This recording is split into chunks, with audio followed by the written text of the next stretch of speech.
Pierre, Maya, Saul et Valérie sont des collaborateurs du groupe Colas, comme leurs 58 000 autres collègues répartis en filiales.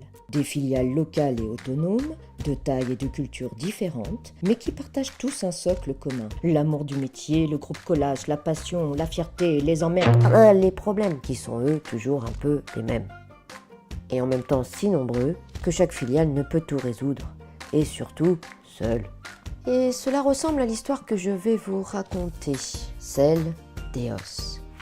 Pierre, Maya, Saul et Valérie sont tous les 4 correspondants environnement. Chacun travaille de manière focalisée dans sa filiale respective.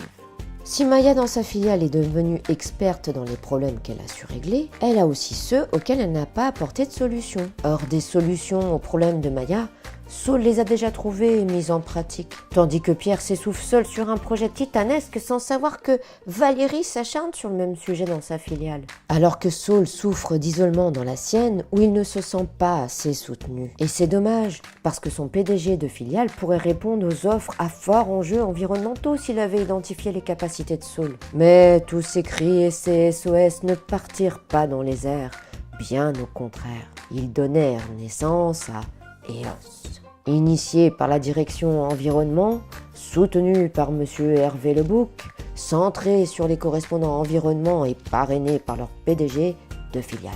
Sa mission, créer une communauté partageant un intérêt commun, des outils, des savoir-faire et des liens de coopération. Accompagné d'un côté par les PDG de filiales, chaque PDG porte et impulse la politique environnement dans sa filiale et veille à l'implication du correspondant dans le réseau de partage autonome. Et de l'autre côté, la direction environnement qui définit et pilote la politique environnement du groupe Colas, anime la communauté et l'arbitre. Un rond-point vertueux en quelque sorte, qui vous évitera de tourner en rond. Vous me direz sur le papier c'est logique, mais comment ça tient la route? Ouf. Rond-point, route, ma devise, dès qu'une métaphore se présente, il faut l'utiliser.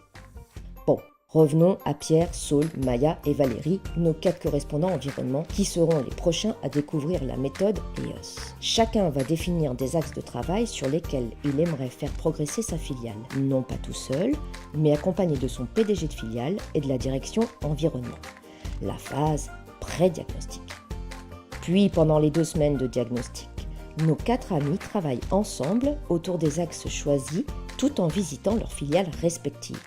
Surboostés et enrichis par cette expérience, nos 4 amis ont ensuite 8 semaines pour mener à bien leur plan de progrès dans leurs filiales respectives, tout en échangeant avec la direction environnement, leur PDG de filiale et leurs camarades.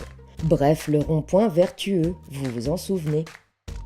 Une fois la méthode maîtrisée, nos 4 éosiens novices deviendront experts éosiens, et parrains chacun de 2 autres correspondants qui vivront la même expérience et qui deviendront eux-mêmes des parrains d'autres correspondants, ainsi de suite, ainsi de suite. Il en va ainsi de 2 vagues de propagation parallèles, l'une en français, l'autre en anglais. La morale de cette histoire ? Elle se résume à une expression. Seul on fait à sa façon, certes, mais ensemble, on va plus loin et plus vite. Bienvenue dans le monde d'Eos.